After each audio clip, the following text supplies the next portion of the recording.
Have you noticed how fast your plans bend the moment a beautiful face turns towards you? How clarity blurs into concession?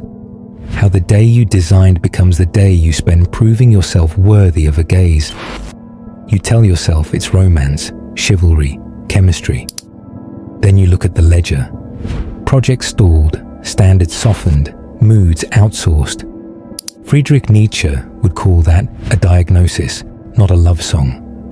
Nature uses seduction to redirect male energy from self-overcoming to species service. Woman here is more than a person. It's a psychological event, a moving target of approval and threat that tests whether a man will spend his strength protecting appearances or creating values. This is not license to hate. It's a demand to see. Once you understand the trap as a structure, charm, pity, moralization, withdrawal, return, you stop resenting faces and start resisting forces. Nietzsche strips sentiment down to function. Life wills more life. It recruits instincts to do its bidding. Attraction, in this key, is not a purely personal miracle. It is a species strategy that borrows your highest tones, devotion, protection, poetry, to steer energy toward reproduction and social order. The figure he calls woman is a mask for this strategy. Promise wrapped in mystery, softness that commands, weakness used as lever, beauty as urgency. None of this requires malice. It requires only that you are necessary for a design larger than your sovereignty. Seduction works because it speaks your virtues fluently. Courage becomes chivalry on command. Generosity becomes tribute without limit. Ambition becomes theater performed for approval. Nietzsche's suspicion is not of women as persons, but of the function of idealization in your psyche. The moment you elevate an image above your becoming, you accept a throne beneath it. You call it love. Nature calls it logistics. Witness the cycle. An appearance electrifies possibility. Your future narrows to winning presence. Your standards negotiate with your appetite. You move from creating to courting, from building to proving. The more you invest, the more you fear loss. The more you fear loss, the more you obey. Nietzsche hears the chain clink under the music. Dependency dressed as tenderness. He hints a remedy in the difference between value creation and value acceptance. The herd accepts values from outside and polices dissent with shame. The creator legislates himself and then offers his table to those who can eat there. Seduction, as nature's law, prefers herd outcomes, predictable men, manageable passions, public morality enforced by fear of exclusion. Every time you make your worth contingent on a nod, you trade the rank of legislator for the role of petitioner. This is why Nietzsche offends romantics. He cuts behind the lyric to the economy. What does this bond pay in energy, time, courage, vision? Does it enlarge your will to power, your capacity to shape form? Or does it divert it into performance? Do not answer with feelings, answer with pattern. If what began as inspiration ends as management, the strategy succeeded. You didn't fall in love. You fell into service without a vow. The point is not celibacy. The point is sovereignty. Seduction stops being a trap the moment your love arrives after you have chosen your law. Only then can beauty become a guest at your table instead of a parliament in your head. Nietzsche's harshest X-ray is of resentment, the moralizing of weakness into a weapon. In the intimate theater, it appears as a soft court that tries the masculine will. If you were good, you'd soften more. If you were loving, you'd shrink your edge. If you cared, you'd prioritize feelings over form. Notice the move. Your virtues are inverted and tried against you. Strength is recast as threat. Hierarchy of commitments is called selfishness. Truth with consequence is framed as cruelty. Approval becomes absolution. Disapproval becomes damnation. The sentence is conform. This is not unique to women. It's a herd tactic. Yet the romantic frame supercharges it because you hunger for union. Resentment whispers, exchange your authorship for harmony, exchange your law for inclusion. Nietzsche exposes the arithmetic. A man ruled by verdicts is not a partner. He is a managed resource. Managed men cannot create values. They enforce borrowed ones with apologetic zeal, then call their exhaustion virtue. Watch the instruments. Pity becomes a leash. You're hurting me with boundaries. Guilt becomes an altar. A better man would sacrifice this aim. Shame becomes currency. Real leaders make everyone comfortable. Each instrument shifts the frame from outcomes to optics. If you accept the frame, you litigate tone while the work starves. Nietzsche's counter is scandalous because it is simple. Rank your gods. If your highest is comfort, you will kneel to whoever dispenses it. If your highest is creation, comfort takes its seat behind it. Then the test flips. The right partner will feel safer near a man with ranked gods because she can read him. The wrong partner will escalate courts because fog was leverage. Either way, the fog clears. Resentment also speaks through your anima, your inner fantasy of the feminine. You prosecute yourself in her imagined court, anticipating charges and preemptively shrinking. Nietzsche would have you dismiss the court. Keep compassion, dismiss jurisdiction. Act from your law and let compassion color the act, not govern it. This is the difference between magnanimity and appeasement. Ask the hard Nietzschean question. Who benefits when you are governed by verdicts? The answer is not women. The answer is whatever wants a tamed will. Offices, tribes, platforms, inner spectators. The gaze is a many-headed thing. Cut off one and two grow back if your worth is outsourced. The cure is a scandal of priorities.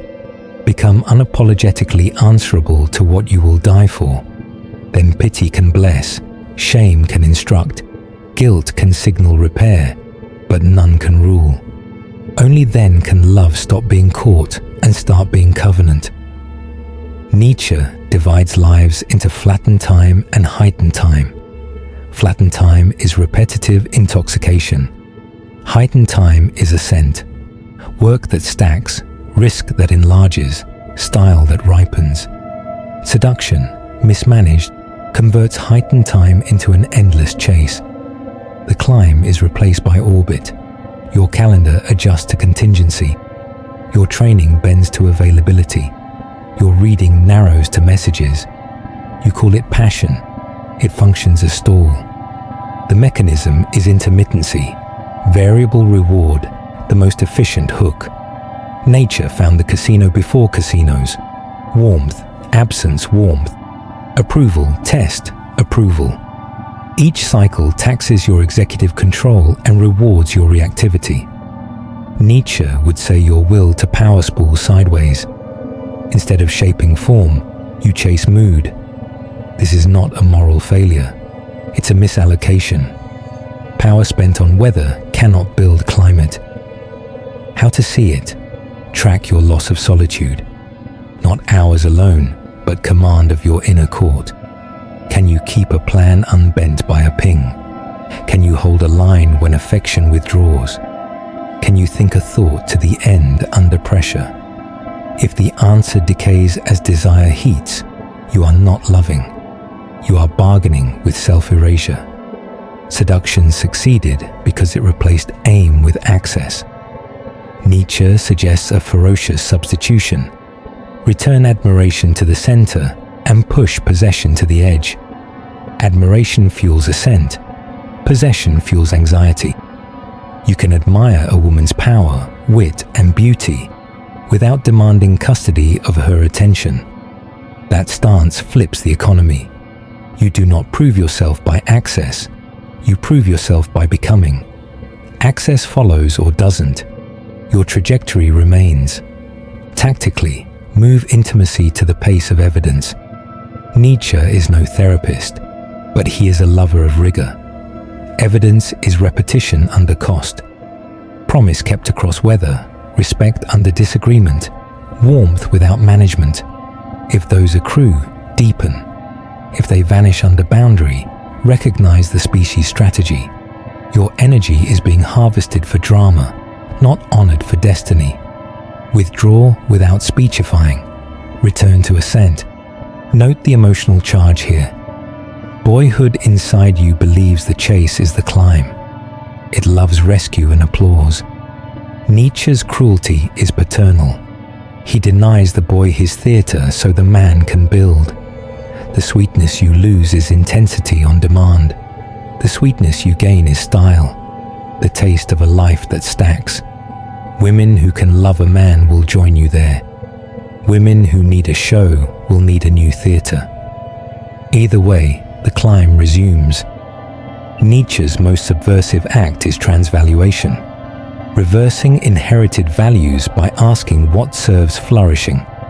Apply it to allure. The usual script makes eros the driver. Character rides shotgun. Transvaluation makes character the driver. Eros rides well or gets dropped off. This does not kill passion. It intensifies it by removing panic. Desire becomes feast instead of ration, celebration instead of leash. 3 switches accomplish the turn. First, from seeking to be chosen to choosing. The hunger to be selected is the boy's plea for absolution. The man selects according to his canon, standards earned through conflict. He does not recruit a queen to rule his court. He invites a queen to join it. This instantly cools seduction's hypnosis. Your gaze sets price. Her gaze sets reply. 2 sovereignties meet. Nature's trap loses the unquestioned leverage of scarcity. Second, from confession to creation. Confession feels intimate. It can also be the price of admission to surveillance. Creation is incontestable. Shipwork, keep oaths. Build a room others want to enter. Nietzsche's creator does not explain himself to the herd. He overgrows it. In love, this looks like a life so textured that affection adds to it. It does not replace it. Eros then lights a city instead of heating a tent. Third, from mood-led boundaries to law-led kindness. Mood-led men oscillate. They are tender until panic, firm until desire, clear until withdrawal. Law-led men are boring in the best way, predictable edges with generous interiors. This excites the right women because safety is Eros's amplifier. It frustrates the wrong because fog was revenue. Either way, allure becomes fuel. It burns in a furnace you govern. Nietzsche's yes to life is not abstinence. It is style, form that sings. Transvaluation gives sex back its music by removing the constant backstage threat of evaluation. You no longer audition for your own house. You welcome guests into a temperature you set. This is why the creator is accused of arrogance. He stops paying tithes to everyone else's gods. Yet watch the fruit. Rooms quiet, work deepens, laughter thickens, touch warms without the itch of test. Eros is not your enemy. It is a power that asks for a shape. Seduction is power without shape, flooding in to do nature's work. The shape you give it, canon, creation, law, does not diminish it. It refines it. Then the trap snaps harmlessly in empty air because the bait no longer lures a starving man.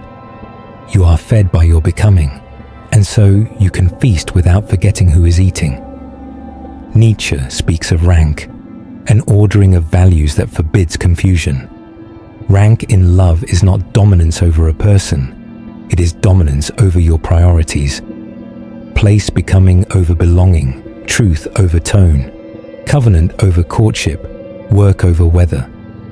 With rank secure, you can practice the art he calls distance, the space that preserves admiration. Distance is not coldness. It is how reverence breathes. Lovers who erase all distance become functionaries. Lovers who keep right distance remain interesting. Here, seduction often smuggles in equality as sameness. If you loved me, you would merge. Nietzsche would counter that difference is eros. Your edges are not insults, they are invitations. If edges collapse, desire becomes caretaking. Caretaking becomes resentment. Rank prevents that decay. You both can be high, just not higher than the table you eat at together. Distance also guards speech. When your rank is clear, you stop pleading your case in emotional courts. You declare your law kindly once, enforce it without theatre, and return to creation. This is not dismissiveness. It is fidelity to a scale that prevents love from devouring the very qualities that made it possible. The partner built for you will trust this gravity. The partner built for management will call it abandonment. Accept the selection. Nietzsche's notorious barbs about women are often read as misogyny. Read them as alarm against hypnosis. He saw how men become small by seeking absolution from a gaze. His prescription is neither cruelty nor withdrawal. It is rank joy. Keep your heights, solitude, risk, laughter that doesn't need witnesses, so that closeness doesn't steal altitude. Then you can give yourself without selling yourself. Practically, engineer rituals of distance, not retreats from the beloved, but returns to your summit, a craft that resists you, a brotherhood that corrects you, a silence that reminds you who judges you. Bring that air back. Women who can love a man will inhale it as safety and awe. Women who need a subject will cough. That cough is information, not insult. Become who you are, he wrote. The order matters. Become first. Love from there. The trap depends on reversing it. Love first, then beg to keep becoming. When you keep the order, love stops bargaining with your destiny and starts dancing with it. You do not kneel, you stand. And because you stand, you can carry. Nietzsche's final cut is love of fate. Bend your neck to what you must become and bless the costs. The opposite is love of favor. Bending your neck to what keeps approval flowing. The former turns seduction into seasoning. The latter turns it into master. Fate asks for repetition, doing the work again, telling the truth again, enforcing the line again, rejoicing again without audience. Favor asks for performance, larger gestures to purchase the next hour of weather. This choice resolves the whole puzzle. If you prefer fate, you optimize for recurrence, habits that you would consent to live 1,000 times. What bonds survive that test? Ones where respect grows as desire settles, where admiration deepens under truth, where your work is not resented but blessed. If you prefer favor, you optimize for applause, and applause must escalate. You will become louder or softer than your soul to keep the sound on. The trap closes not because someone is wicked, but because a man betrayed his eternal yes. Nietzsche does not ask you to distrust love. He asks you to distrust hypnosis. The difference shows in your mornings.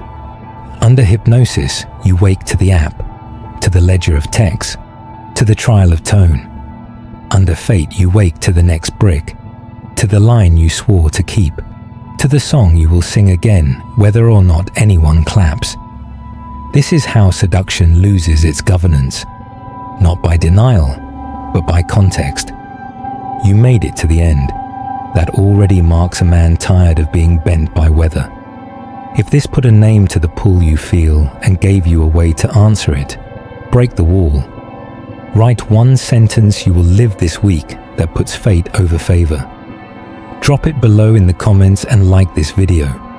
Share it with a brother drowning in flattery, and subscribe if you want philosophy with teeth.